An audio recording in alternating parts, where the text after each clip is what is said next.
E aí galera, tudo bem com vocês? Vamos aí para mais um giro de notícias sobre o Cruzeiro com questões importantes que têm movimentado o ambiente do nosso clube nos últimos dias. Meu nome é Emerson Araújo, esse é o canal 6x1 e desde o início eu peço para você deixar o like no vídeo, se inscrever no canal caso ainda não seja inscrito e usar os comentários para deixar a sua opinião sobre cada um dos assuntos. Lembrando que o vídeo é feito com o patrocínio do OneFootball, que é o maior aplicativo sobre futebol do planeta com mais de 20 milhões de downloads. Ele é totalmente gratuito, está disponível tanto para Android quanto para iOS e o link para você baixá-lo tá aqui na descrição desse vídeo, beleza? O Rogério Ceni deu uma entrevista para o Donos da Bola em que deixou claro que o Cruzeiro precisa de pelo menos mais um jogador de velocidade no elenco atual, pelo menos essa é a intenção dele. Ele não citou nomes de nenhum contratado, mas alguns já foram aí bem especulados nessas últimas 24 horas. Rogério lembrou que o Cruzeiro tem aí Marquinhos, Gabriel, Pedro Rocha e David, né, como esses três jogadores de mais força e velocidade para atuar pelos lados. Inclusive o Rogério já descartou totalmente a possibilidade do Robinho jogar pelos lados. Ele já falou que o Robinho para ele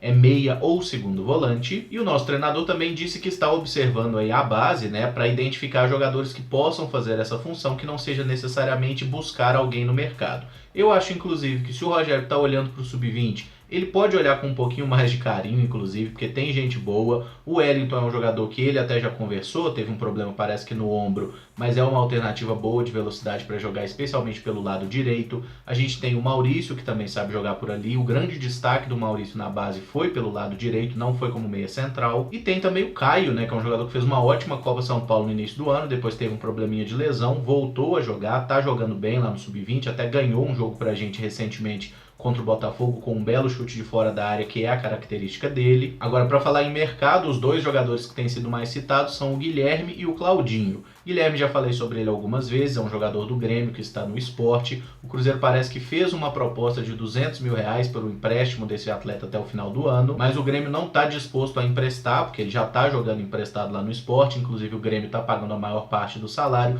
e a ideia do clube gaúcho é vender o Guilherme. O Cruzeiro quer o jogador aparentemente por empréstimo e o Vasco também está interessado no atleta, mas parece que está disposto a comprá-lo e inclusive dizem que o Vasco tem lá um investidor que estaria disposto a comprar o jogador e botar no Cruz Maltino. O outro jogador que está sendo citado nas últimas horas é o Claudinho, que é um jogador do Bragantino, que está fazendo boa Série B, tem até o momento 1 gol e 7 assistências em 16 partidas aí pela segunda divisão nacional. É um jogador também de velocidade, 22 anos, joga aí pelos lados do campo, tem 50% do passe ligado à Ponte Preta e parece que o Cruzeiro já teria abordado o clube de Campinas, né, para tentar comprar os 50% do passe do jogador e trazer o Claudinho. Porém, o time atual dele, o Bragantino, tem prioridade nessa compra e, ciente da proposta do Cruzeiro, já avisou que vai cobrir a oferta para manter o atleta por lá. E aí a gente tem que lembrar que o Bragantino é um clube que recentemente fechou a parceria com a Red Bull, então certamente vai ter um aporte financeiro aí que lhe permita fazer algumas contratações. O que me chamou a atenção nesses dois atletas é que quando eu fui dar uma olhada ali no ranking de jogadores com mais participação de gols na Série B do Campeonato Brasileiro, os dois grandes destaques aí de jogadores um pouco mais jovens são justamente o Guilherme e o Claudinho. Claudinho, como eu acabei de falar, tem 8 participações em gols, né? 1 gol, 7 assistências. Já o Guilherme tem 11 participações em gol, 6 gols e 5 assistências. Isso não é coincidência, eu tenho certeza que o Cruzeiro está levando isso em consideração para buscar mais um jogador para ser a alternativa do elenco. Agora a gente tem que observar que o fato do cara viver uma boa fase na Série B não significa que ele é um bom reforço, que ele vai botar a camisa de um gigante na Série A e vai jogar a mesma coisa. Normalmente os jogadores sentem muito a mudança. E só para ilustrar com um exemplo, o jogador na atual Série B com mais participação em gols é o centroavante Rodrigão, que é aquele bem forte, né, para ficar aí num eufemismo, um cara que passou pelo Santos, não teve sucesso. Atualmente nessa Série B ele tem 17 jogos com 11 gols e 5 assistências. E não é por isso que ele seria uma boa contratação para o Cruzeiro, pelo menos eu acho que não seria. E para ser repetitivo sobre essa questão da minha opinião sobre contratações, jogadores como Guilherme e Claudinho chegam como solução? Eu acho que não. Se são jogadores que chegam para compor elenco, para ser mera alternativa, eu acho que não vale a pena gastar dinheiro, até porque dinheiro é uma coisa que o Cruzeiro não tem. Haja vista que os salários do mês estão atrasados aí para praticamente metade do elenco até agora. Sobre o jogo de domingo contra o CSA, eu falarei mais aí no pré-jogo de amanhã, mas a tendência hoje é que o Cruzeiro realmente atue com a zaga reserva, né, formada por Kaká e Fabrício Bruno. Isso porque o Dedé e o Léo praticamente não treinaram com o grupo essa semana, estão fazendo um trabalho específico ali para melhorar a condição física, especialmente os problemas musculares. E uma boa novidade dessa sexta-feira é que o Rodriguinho fez trabalho no campo com a fisioterapia, não trabalhou com o resto do elenco, obviamente, né? É um trabalho à parte nessa recuperação, mas pela primeira vez ele sai ali da fisioterapia e vai fazer trabalho no campo. Então é um bom indício de que o Rodriguinho está se recuperando bem, mas é aquele negócio, né? Pelo menos mais 2 ou 3 semanas a gente deve ter que esperar até voltar a ter ele como opção. Sobre Itair Machado, saiu a notícia de que ele está tentando reaver o seu cargo de vice-presidente de futebol, isso porque ele está afastado pela justiça, né? Depois daquela ação movida por conselheiros do clube. O Itair já tem uma data para ter aí o seu recurso julgado, vai ser no dia 4 de setembro. Até lá ele segue nesse cargo fictício aí de assessor da presidência do clube, que na verdade a gente sabe que o Itair é quem segue mandando, né? Ele apenas não pode assinar em nome do clube. Minha torcida é para que a justiça recuse esse pedido de recurso do Itair Machado, que ele siga afastado do clube, de preferência que ele deixe o clube completamente e fique aí proibido de frequentar ou de assinar ou de sequer vestir a camisa do Cruzeiro por uns 5 ou 6 mil anos. O diretor financeiro do Cruzeiro, né, o Flávio Pena, deu uma entrevista para a Rádio 98 essa semana, em que falou da situação financeira complicada do clube, em como vão tentar fazer para fechar as contas nesse final de ano, que a gente sabe que o Cruzeiro está com as receitas muito comprometidas. Mas a verdade é que a grande essência da entrevista foi ele falar absolutamente nada com nada, o que lembra muito aquela primeira aparição pública dele, né, que foi logo depois da matéria do Fantástico, em que ele apareceu junto com o Itair e com o presidente para esclarecer as questões que tinham sido levantadas pela matéria, mas que no final das contas eles não esclareceram absolutamente nada. Para não dizer que a entrevista dele foi completamente vazia, eu vou ressaltar 3 momentos que eu achei relevantes no que ele falou, não necessariamente pelo que ele falou, mas pelo que a gente consegue entender pelas entrelinhas. A primeira é que ele disse que houve irregularidade na sindicância, né, aquela sindicância que foi convocada para apurar as denúncias de irregularidade e constatou várias irregularidades de fato. Aí depois o nosso Conselho Fiscal falou que não tinha nada de errado sem comprovar nada. E aí para quem quiser partir para o argumento jurídico, eu entendo muito bem que o ônus da prova é de quem acusa, né? Quem acusa que deve provar, até porque todos são inocentes até que se prove o contrário. O problema é que depois que surgiram vários documentos assinados pela diretoria que envolviam irregularidades como pagamentos em não conformidade com os contratos, coisa envolvendo até empresa fantasma e negociação de menor de idade, né, que nem tem direito econômico, então ali a gente já viu que sim, existem provas das irregularidades e aí a ordem das coisas meio que se altera. É a diretoria que tem que provar a inocência e até agora não provou absolutamente nada. Mas tirando essas questões, ele confirmou que o empréstimo de 300 milhões que a diretoria pretendia contrair junto a um fundo de investimentos estrangeiro não vai ser possível, realmente o fundo de investimentos saiu fora e isso devido a uma política anticorrupção do governo dos Estados Unidos,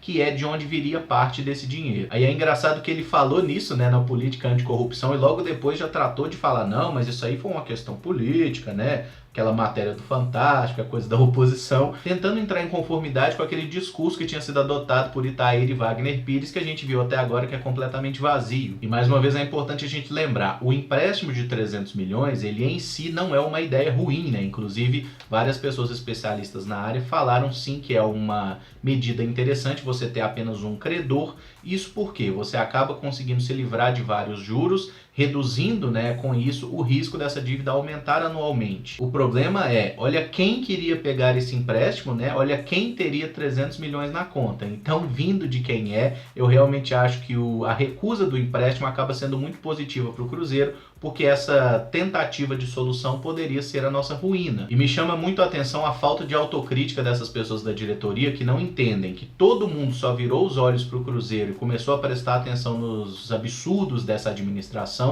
a partir do momento que os caras começaram a gastar um dinheiro sem limite, sem justificativa, sem nenhuma lógica. E como eu sempre gosto de lembrar, até meu cachorro viu que tinha coisa errada, mesmo eu não tendo cachorro. E outra coisa interessante que o diretor falou é a respeito da queda que o Cruzeiro teve no quadro de sócios torcedores aí recentemente. Ele citou em dado momento um número de 7% de queda. Eu entendo que isso é muito justificável a partir das denúncias de irregularidade, porque grande parte da torcida do Cruzeiro não tem uma grande condição financeira. A gente sabe muito bem disso. Eu, pelo menos enquanto era sócio, era uma dessas pessoas, que aqueles 100, 120 reais que eu pagava por mês ali de mensalidade, no momento que eu parei de pagar, eles passaram a ser empregados em outra coisa. Qualquer torcedor que dá o seu dinheiro pro clube todo mês, na expectativa de ajudar o clube, e vê os salários absurdos de um Itair Machado e de um Serginho, por exemplo, é natural que essa pessoa fique puta, né? É até esperado que muita gente, de fato, fosse cancelar o seu sócio torcedor, e eu não julgo ninguém por isso. Segundo a reportagem que saiu lá no Super Esportes, inclusive, o Cruzeiro teria hoje um número de 36 mil sócios.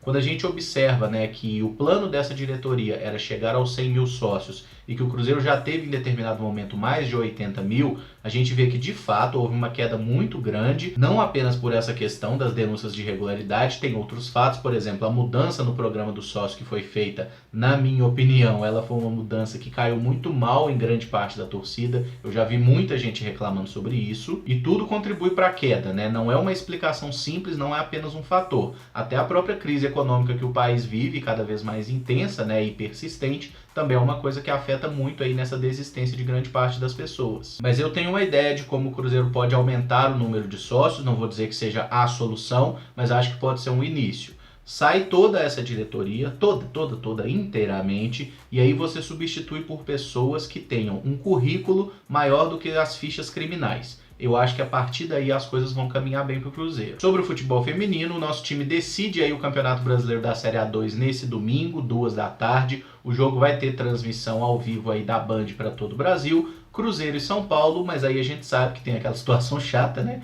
O Cruzeiro perdeu por 4-0 o jogo de ida lá no Pacaembu, então tem que golear o São Paulo para ficar com o título, o que com certeza vai ser muito difícil, mas até para tentar ajudar nessa missão, né, para que a torcida apoie as cabulosas, vai ser entrada franca, tá? A diretoria não vai cobrar nada pelo ingresso nesse jogo, o que eu considero que seja um acerto, inclusive. E para quem tiver interesse em comparecer, o jogo é 2 da tarde, domingão, lá no Sesc Venda Nova. Tem transmissão de TV, mas é importante que a torcida esteja presente também, né? O Sesc tem espaço para 2.000 pessoas, então eu acho que dá para lotar lá sem grandes problemas. E é muito importante a gente entender que conquistar o título é quase impossível. O time do São Paulo é melhor que o do Cruzeiro, a gente não pode esquecer disso. Eles, inclusive, têm muito mais investimento. Agora, as cabulosas até agora têm 100% de aproveitamento jogando em casa e acho que o Cruzeiro é totalmente capaz de conseguir uma vitória, sim. Conseguir uma goleada e ficar com a taça eu acho muito difícil, mas a vitória dá para conseguir. A missão da temporada já foi cumprida, que é o acesso para a primeira divisão do ano que vem, então que elas agora fechem muito bem essa temporada e consigam uma vitória. E para fechar, o atacante Paulo Guerreiro, da seleção peruana e do Internacional, está liberado para o jogo de volta da semifinal da Copa do Brasil contra o Cruzeiro no dia 4 de setembro. Isso porque o atacante, que é capitão da seleção peruana, né, conseguiu aí convencer o treinador Ricardo Gareca a não convocá-lo para esses amistosos. E aí eu vi algumas pessoas questionando porque o Cruzeiro estará sem o Orejuela para essas partidas, né? Que o Orejuela também deveria ter pedido liberação, como fez o Guerreiro. Mas aí a gente tem que entender que são situações completamente diferentes, né? O Guerreiro é um jogador consolidado, ídolo nacional, assim, em final de carreira, que é uma coisa também relevante, e é um cara que sabe muito bem que ele pode pedir o treinador essa liberação e na hora da eliminatória ele vai ser convocado normalmente. Já o Orejuela é um cara que está iniciando a carreira, ficou anos aí sem ser convocado enquanto esteve lá no Ajax, tá voltando agora a ter oportunidades, então assim, é um cara que não vai se indispor com a Federação Nacional ou com o treinador, tá tentando agarrar essa oportunidade na seleção aí com unhas e dentes, e o Guerreiro já é um cara que não precisa mais disso, né? Ele é um cara que conseguiu levar a seleção peruana para a Copa do Mundo, enfim, são situações de carreira completamente distintas. Eu acho que é até sacanagem a gente exigir algo assim do Orejuela, e da mesma forma que eu falei no primeiro dia que saiu essa notícia de que o Inter não teria o Guerreiro na semifinal, é importante a gente lembrar que a culpa não é dos jogadores, a culpa não é das seleções. A culpa é totalmente da CBF, que é incapaz de organizar um calendário que respeite data FIFA. É óbvio que o Internacional é um time muito mais forte tendo o Guerreiro do que sem ele, né? Até porque normalmente o substituto do Guerreiro é o Trellis, que é um jogador tecnicamente muito inferior. Se o Cruzeiro tiver no dia cabuloso mesmo, o Cruzeiro vai ganhar do Inter no Beira-Rio. É lógico que é muito difícil e o Inter é sim o favorito. Mas eu confio na capacidade do nosso time, tenho certeza que será um jogaço e que vença quem for mais competente. Bom, galera, esse vídeo fica por aqui. Se gostou, deixa o like, se inscreve no canal caso ainda não seja inscrito e usa os comentários para deixar a sua opinião sobre cada um dos assuntos. Muito obrigado por acompanhar, um abraço e até o próximo vídeo. Valeu!